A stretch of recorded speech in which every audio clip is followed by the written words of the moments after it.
Hello नमस्कार दोस्तों, good evening. आप सभी का बहुत बहुत स्वागत है हमारे यूट्यूब चैनल करियर परिवार में। मैं मुकेश कुमार आप सबका बहुत बहुत स्वागत करता हूं। चलिए आज का क्लास हम लोग स्टार्ट करते हैं। देखिए कल हम लोग देखे थे टेस्ट नंबर आपका 65। आज हम लोग देखने वाले हैं टेस्ट नंबर आपका 66। जी हाँ, और 65 और 66 ये दोनों आपका एक ही है ना। दोनों मतलब कि एक ही टाइप का है। दोनों में इंडियन पॉलिटी का जो भी इम्पोर्टेंट आर्टिकल है उसको लेकर के आया गया है। कल हम लोग देखे थे इंडियन पॉलिटी में आर्टिकल में आपको मौलिक अधिकार देख लिए, नीति निर्देशक तत्व देख लिए, है ना। आपको राष्ट्रपति देख लिए, उपराष्ट्रपति देख लिए, प्रधानमंत्री देख लिए, संसद देख लिए। इन सभी चीज़ों को कल हम लोग देखे थे, है ना। जो जो इम्पोर्टेंट आपका आर्टिकल था, अनुच्छेद था, उसको हम लोग कल देख चुके हैं। कल वाला वीडियो काफ़ी इंपॉर्टेंट था। अगर आप नहीं देखे हैं तो मैं आई बटन में यहाँ पर आपको दे दूंगा, वहाँ से आप यहाँ पर देख सकते हैं। यहाँ पर आई बटन में आपको मिल जाएगा, वहाँ पे क्लिक कीजिएगा तो वहाँ से आप इस पीछे वाला देख सकते हैं, है ना। क्योंकि कल वाला अगर देख लीजिएगा तभी आज वाला आपको ज़्यादा समझ में आएगा आपको, है ना। तो चलिए स्टार्ट करते हैं आज का। और इसका पीडीएफ चाहिए दोस्तों तो आप हमारा पीडीएफ इसका ले सकते हैं। और पीडीएफ लेने के लिए आपको हमारे ग्रुप में जुड़ना पड़ेगा। उस ग्रुप में ये जो नंबर देख रहे हैं आप 7857824310, आप इस नंबर पे मैसेज कीजिए, हमको व्हाट्सएप कीजिए, फिर हम आपको व्हाट्सएप ग्रुप में वहाँ पर जोड़ देंगे। वहाँ पर सभी चीज़ आपको प्रोवाइड करा दिया जाएगा। आपको पीडीएफ है, वीडियो है, नोट्स है, सभी चीज़ आपको वहाँ पर मिल जाएगा। ये सभी चीज़ लेने के लिए आपको 351 का पेमेंट करना पड़ेगा। एक बार, सिर्फ एक बार 351 का पेमेंट करना है। उसके बाद आपको जब तक एग्ज़ाम ना हो जाए आपको पीडीएफ, वीडियो, नोट्स सभी चीज़ आपको मिलते रहेगा ग्रुप में।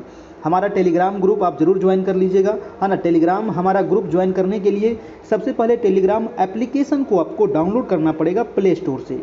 ठीक है, प्ले स्टोर में जाइएगा और वहाँ पर टेलीग्राम आप टाइप कीजिएगा तो टेलीग्राम आ जाएगा, उसको आप डाउनलोड कर लीजिएगा। उसके बाद अपना नंबर वेरीफाई करके टेलीग्राम में जा करके कैरियर परिवार आप सर्च कीजिएगा तो मेरा ग्रुप आ जाएगा, आप उसको ज्वाइन कर लीजिएगा। लगभग अभी 2500 लोग उसको ज्वाइन कर चुके हैं, सभी प्रधान शिक्षक के लोग हैं। आप उसको ज्वाइन कर लीजिए, वहाँ पर भी क्वेश्चन डालते रहते हैं, वहाँ से आपकी तैयारी हो जाएगी।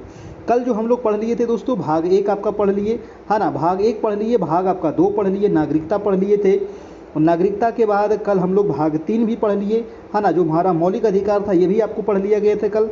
और ये काफ़ी इंपॉर्टेंट है, यहाँ से हर बार एग्जाम में आपको 2 से 4-5 आपको प्रश्न पूछा नहीं जाएगा। अगर ये 2 वीडियो आप देख लेते हैं ना तो 10 नंबर हर एक एग्जाम में आपका फिक्स है कि यहीं से आएगा। ये फिक्स है कि आपको 10 नंबर यहाँ से आपका लड़ने वाला है। ठीक है, पॉलिटी से आपका। ठीक है, तो ये मौलिक अधिकार भी हम लोग कल देख लिए थे। उसके अलावा ये भाग 4 भी देख लिए, नीति निर्देशक तत्व तो ही देख लिए थे, ये भी आप देख लीजिएगा, है ना। ये आपको जो जो इम्पोर्टेंट था सभी आपको बता दिया गया था कि कौन कौन से इम्पोर्टेंट है, सभी में आपको इम्पोर्टेंट लिख दिया गया था, है ना। उसके अलावा हम लोग कल मौलिक कर्तव्य भी देख लिए।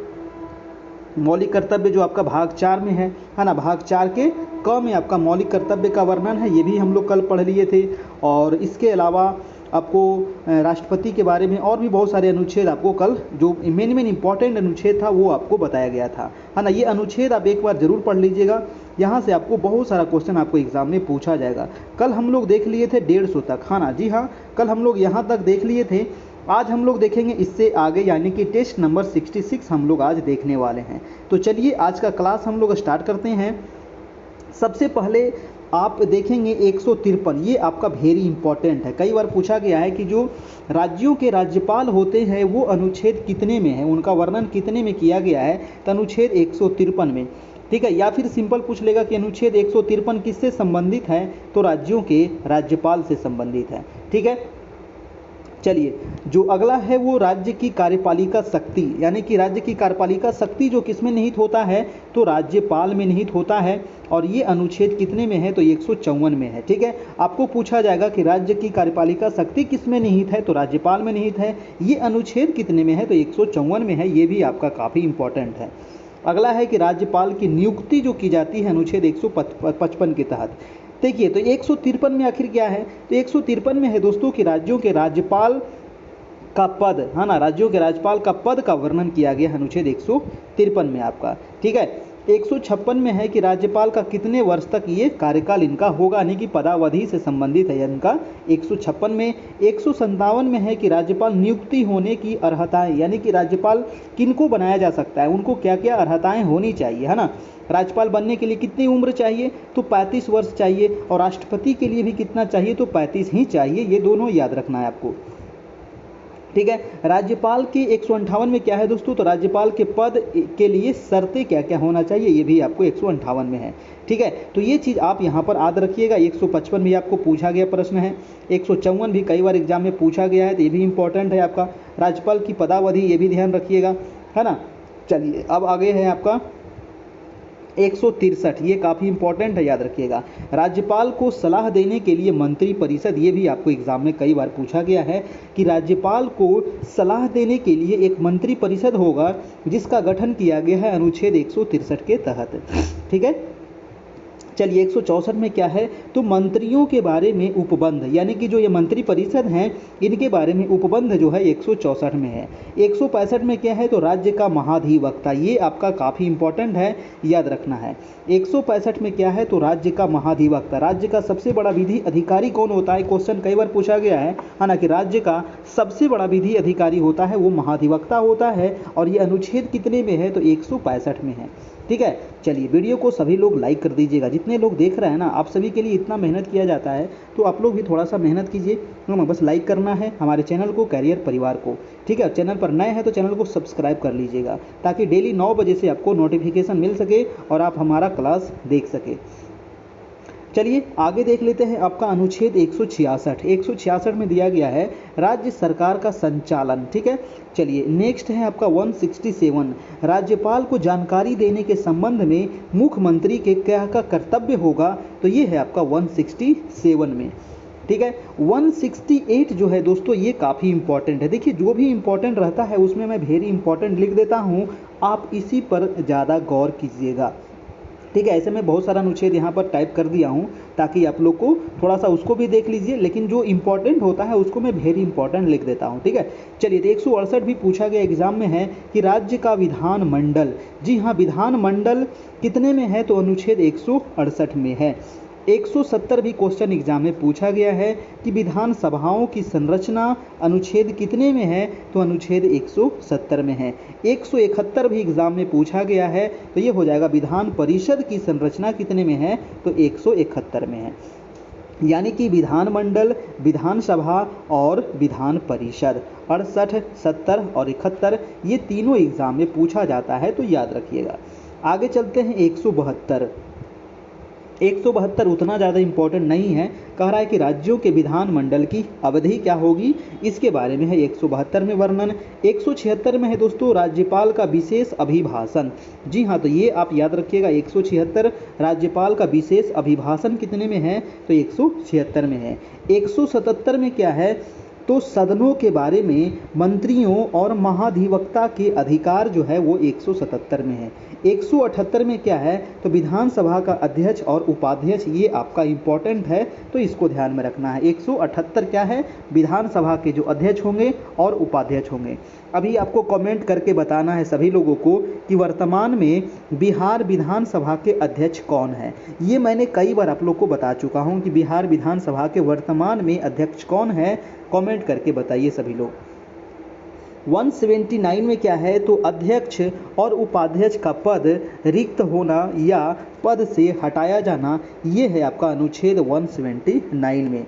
180 में है अध्यक्ष के पदों के कार्य व शक्ति, यानी कि विधानसभा के जो अध्यक्ष हैं या उपाध्यक्ष हैं इनका ये पद रिक्त होना या फिर पद से हटाया जाना, और पदों को अध्यक्ष के पदों के कार्य एवं शक्ति क्या होगा, ये अनुच्छेद 180 में है। 181 में क्या है, तो अध्यक्ष उपाध्यक्ष को पद से हटाने का कोई संकल्प पारित होने पर उसका पीठासीन न होना, ये है आपका 181 में।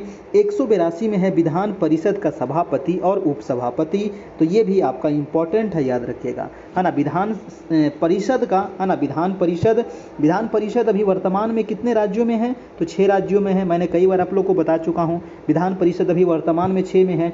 कौन कौन राज्य में है आप याद रखिएगा, पूछेगा एग्जाम में, है ना। तो बिहार है आपका, यूपी है आपका, महाराष्ट्र है, कर्नाटक है, आपका तेलंगाना है और आंध्र प्रदेश है। ये 6 राज्य आप याद रखिएगा, जहाँ पर क्या है तो विधान परिषद है ना। बाकी जगह पे क्या है तो विधान सभा है, ठीक है। तो विधान परिषद का सभापति और उपसभापति जो इसका वर्णन है 182 में है, ये काफ़ी इंपॉर्टेंट है।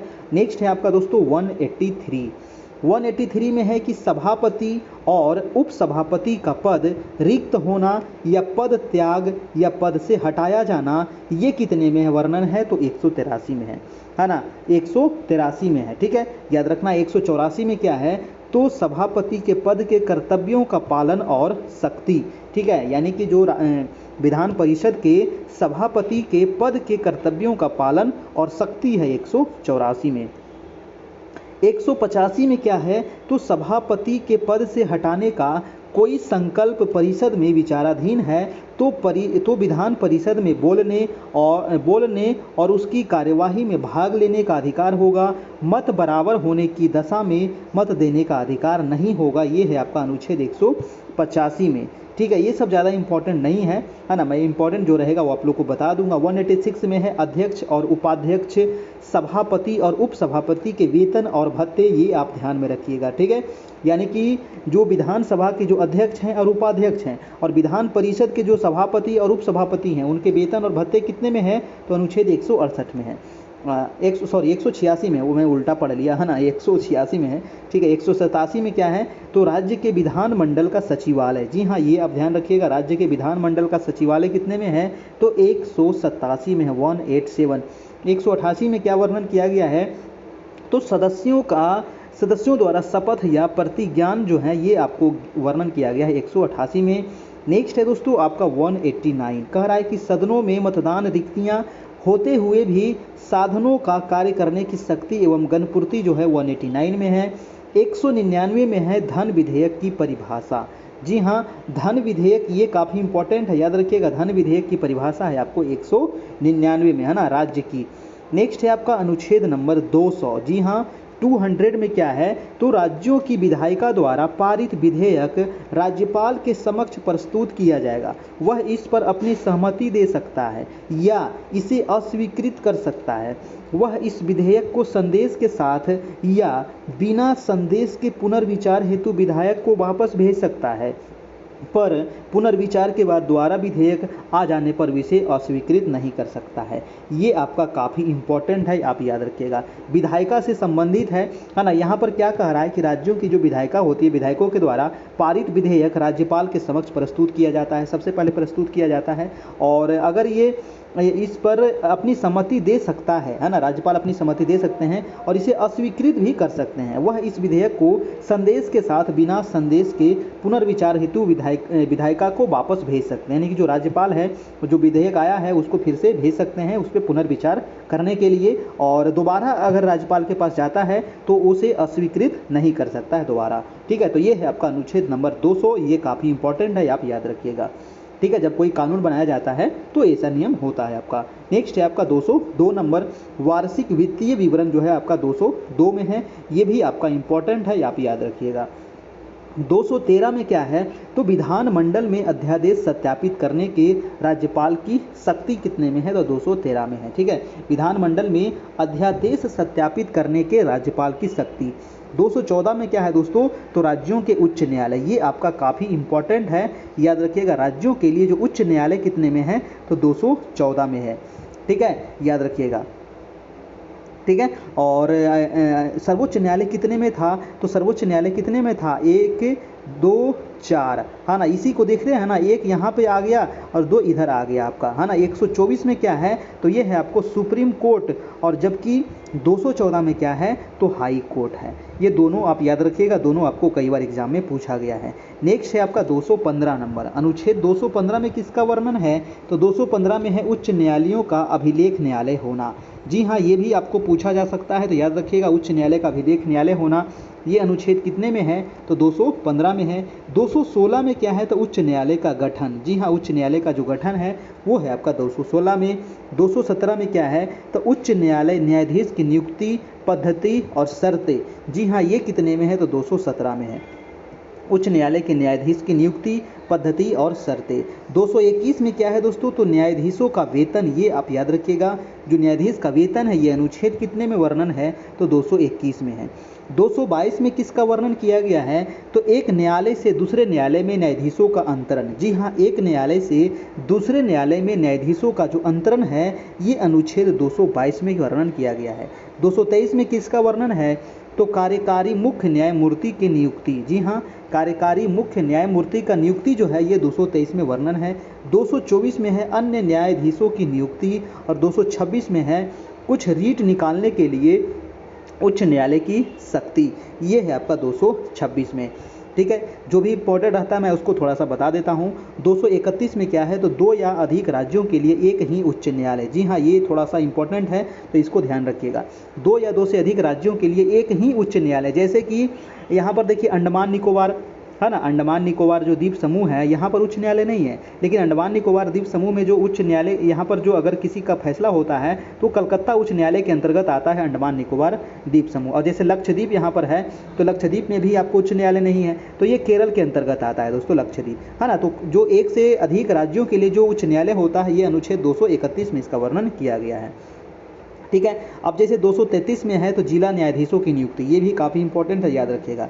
जिला न्यायाधीश भी आपको पूछ सकता है कि जिला न्यायाधीशों की नियुक्ति अनुच्छेद कितने के तहत होती है, तो 233 के तहत। ठीक है, नेक्स्ट है आपका 241, कह रहा है कि संसद कानून द्वारा किसी संघ राज्य क्षेत्र के लिए एक उच्च न्यायालय का गठन कर सकती है। जी हाँ, ये 241 भी याद रखिएगा कि संसद ही मतलब कि कानून के द्वारा किसी संघ राज्य क्षेत्र के लिए यानी कि केंद्र शासित प्रदेश के लिए मतलब कि एक उच्च न्यायालय का गठन कर सकती है। ये अनुच्छेद कितने में है, तो 241। ठीक है, 241। नेक्स्ट है आपका कि 243, ये भी काफ़ी इंपॉर्टेंट है, याद रखिएगा, है ना। पंचायत नगर पालिकाएँ एवं सहकारी समितियां किस में हैं, तो ये है आपको 243। ठीक है, 243। 244 में किसका वर्णन है, तो अनुसूचित क्षेत्रों और जनजाति क्षेत्रों का प्रशासन। जी हाँ, ये भी अच्छा है, तो ये भी ध्यान रखिएगा। अनुसूचित क्षेत्र यानी कि एससी क्षेत्र, एससी और एसटी क्षेत्रों का प्रशासन के बारे में यहाँ पर वर्णन किया गया है 244 में। 248 में किसका वर्णन है, तो संविधान में विधि निर्माण संबंधी अवशिष्ट शक्तियाँ संसद में निहित होगी, ये है आपको 248 में। 252 में क्या है दोस्तों, तो कह रहा है 2 या 2 से अधिक राज्यों के लिए सहमति से विधि बनाने की संसद की शक्ति, तो ये भी काफ़ी इंपॉर्टेंट है, याद रखिएगा। 2 या 2 से अधिक, है ना, 2 या अधिक राज्य के लिए सहमति से विधि बनाने की किसके पास शक्ति है, तो संसद के पास शक्ति है। 254 में क्या है, तो संसद द्वारा बनाई गई विधियों और राज्यों के विधानमंडल द्वारा बनाए गए विधियों में असंगति, ये है आपका 254 में। 257 में क्या है, तो कुछ दशाओं में राज्यों पर संघ का नियंत्रण, ये है आपको 257 में। नेक्स्ट है आपका 266 नंबर। 266 में वर्णन है कि अंतर्राष्ट्रीय नदियों या नदी दोनों के जल संबंधी विवादों का न्याय निर्णय, ये है आपको 266 में, ये वाला याद रखिएगा। देखिए दून क्या होता है ना, कि दो नदियों के बीच की भूमि को ही कहा जाता है दून, है ना। 2 नदियों के बीच की भूमि को क्या कहते हैं, दून कहा जाता है। जैसे कि एक नदी ये बह रही थी, एक नदी ये बह रही है, और इसके बीच में जो भूमि आएगा इसी को कहते हैं दून दोस्तों, यानी कि अंतर्राष्ट्रीय नदी।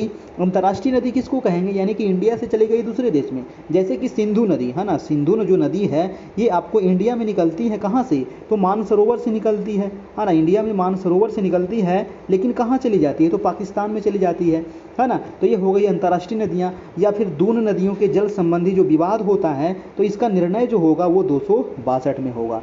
ठीक है, चलिए आगे अगला जो सवाल है वो है 263 नंबर कि अंतर्राष्ट्रीय विकास परिषद का गठन, ये कितने में है, तो 263 में है।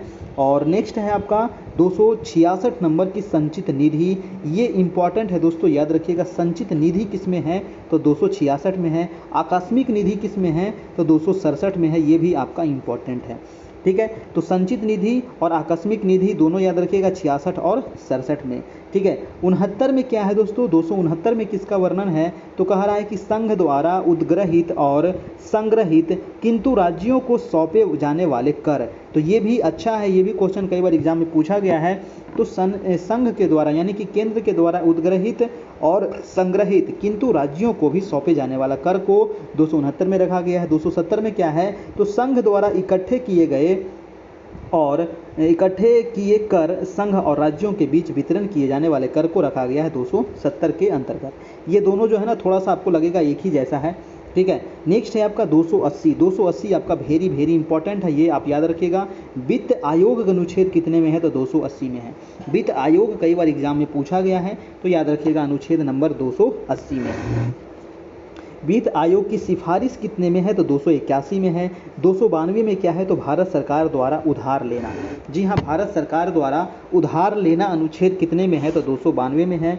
राज्य द्वारा उधार लेना है 293 में। तो भारत सरकार द्वारा 292 और राज्य द्वारा 293 में ये आपको लिया गया है। नेक्स्ट देखिए 300 के क, आपका काफ़ी इंपॉर्टेंट है 300 के क, क्योंकि ये पहले हमारा क्या था, मौलिक अधिकार था। अनुच्छेद 31 में इसका वर्णन किया गया था मौलिक संपत्ति के अधिकार को, है ना। संपत्ति के अधिकार हमारा छठा मौलिक अधिकार था और सातवां मौलिक अधिकार था हमारा संवैधानिक उपचारों का अधिकार। लेकिन ये जो मौलिक अधिकार था इसको वहाँ से 44वें संविधान संशोधन 1978 में इसको क्या किया गया, हटा दिया गया और इसको 300 के क में रख दिया गया, विधि मतलब कानून नियम के अनुसार, ठीक है। चलिए, विधिक अधिकार के रूप में इसको रखा गया है।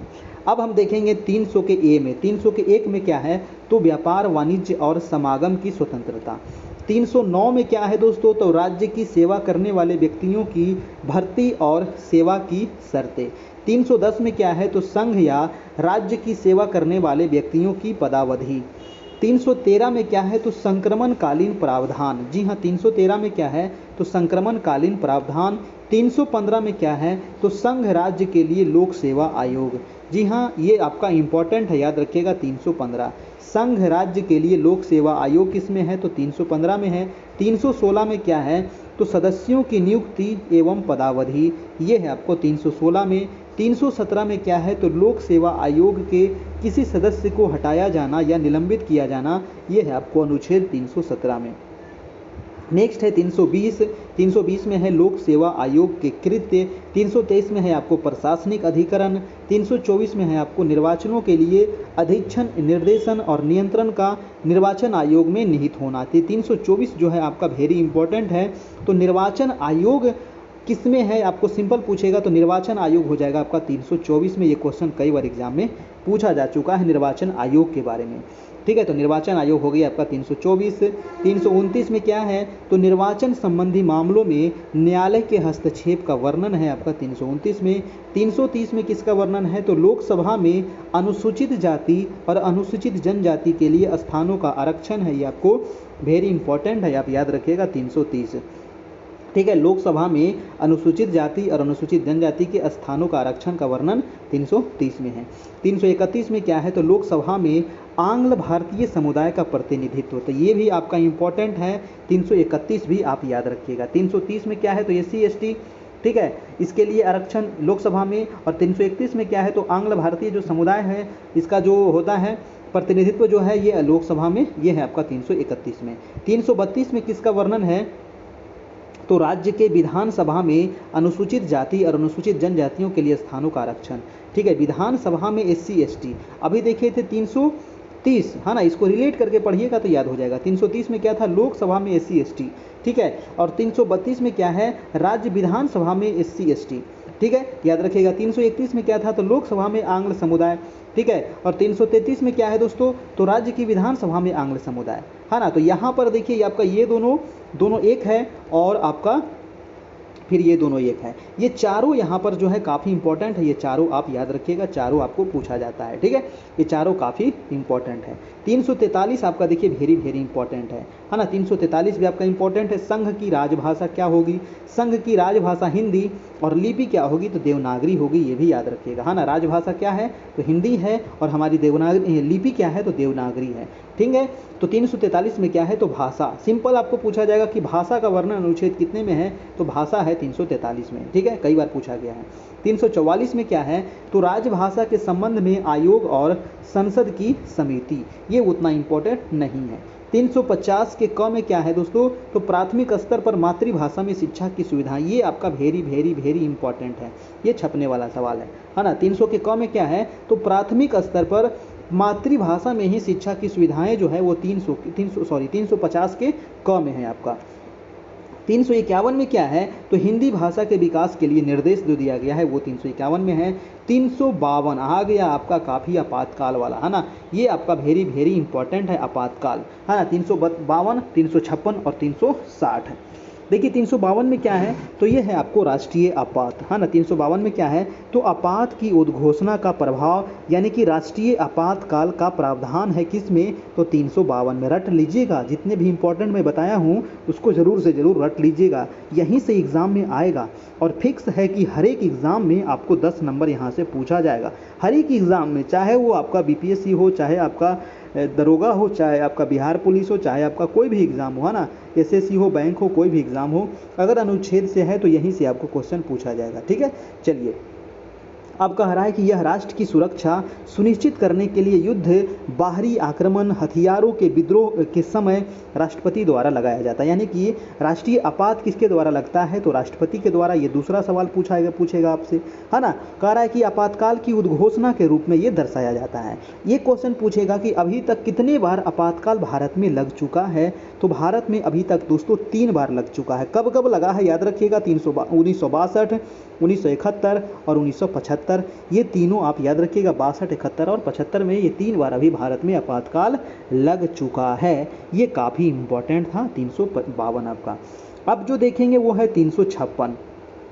356 भी है, ये सब छपने वाला प्रश्न है, हमेशा छपता है एग्ज़ाम में, हमेशा छपता है ना, हमेशा। ये नहीं कह सकते कि इसमें इस एग्ज़ाम में पूछा है, हर एक एग्ज़ाम में पूछा है। 356 में क्या है, तो राष्ट्रपति शासन, है ना। राष्ट्रपति शासन तो इंडिया में बहुत बार लग चुका है। ठीक है, सबसे पहले जो लगा था राष्ट्रपति शासन वो पंजाब में लगा था, ना। ये आप ध्यान रखिएगा, क्वेश्चन पूछा गया है कि सबसे पहले जो राष्ट्रपति शासन कहाँ लगा था, तो पंजाब में लगा था।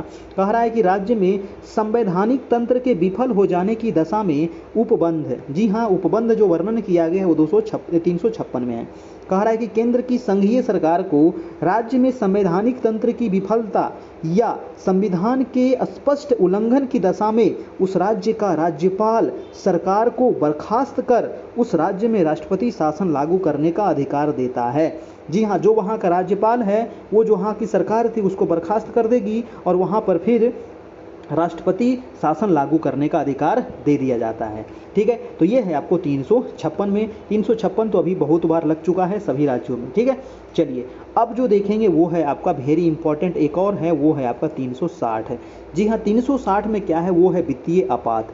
3 प्रकार के आपात अभी पढ़े हम लोग, 352, है ना, और 356 और 360। ये तीनों आपातकाल आपको पूछेगा। कई बार एग्जाम में ये भी पूछा जाता है कि हमारे संविधान में कितने प्रकार के आपातकाल हैं, तो 3 प्रकार के हैं। एक राष्ट्रीय आपात, एक आपको है राष्ट्रपति शासन और एक है आपका वित्तीय आपात। तो 360 में है वित्तीय आपात के बारे में उपबंध किया गया है। कह रहा है कि भारत में आर्थिक संकट के समय या ऐसी स्थिति में जो वित्तीय अस्थिरता का कारण बन सकती है, राष्ट्रपति को भारतीय संविधान के अनुच्छेद 360 के तहत वित्तीय आपात का लगाने का अधिकार है। एक चीज़ याद रखिएगा, क्वेश्चन कई बार पूछा गया है कि भारत में कितने बार वित्तीय आपातकाल लगा है। जी हाँ, भारत में कितने बार वित्तीय आपातकाल लगा है, तो भारत में एक भी बार वित्तीय आपातकाल नहीं लगा है ना, एक भी बार नहीं लगा है भारत में। ठीक है, तो याद रखिएगा भारत में एको बार वित्तीय आपातकाल लागू नहीं हुआ है। अब जो देखेंगे वो है आपका 368। ये भी आपका वेरी वेरी इंपॉर्टेंट है दोस्तों। ठीक है, 368 जो है ये भी काफ़ी इंपॉर्टेंट है, क्योंकि 368 जो है, जो हमारे संविधान में जो संशोधन होते रहता है, हमारे संविधान में संशोधन होते रहता है, इसका वर्णन किया गया है आपको 368 में। संशोधन कहाँ से लिया गया है, तो ये दक्षिण अफ्रीका से लिया गया है। याद रखिएगा, ये दक्षिण अफ्रीका से लिया गया है आपको भारतीय संविधान का संशोधन।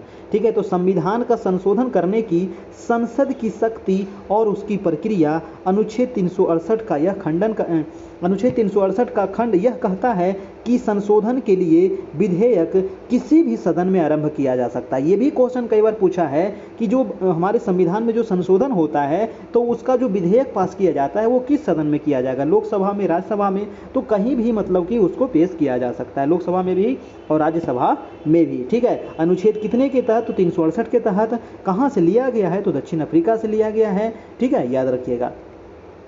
चलिए अब देखते हैं हम आज का लास्ट, वो है 378, लोक सेवा आयोग के बारे में वर्णन है आपका 378 में।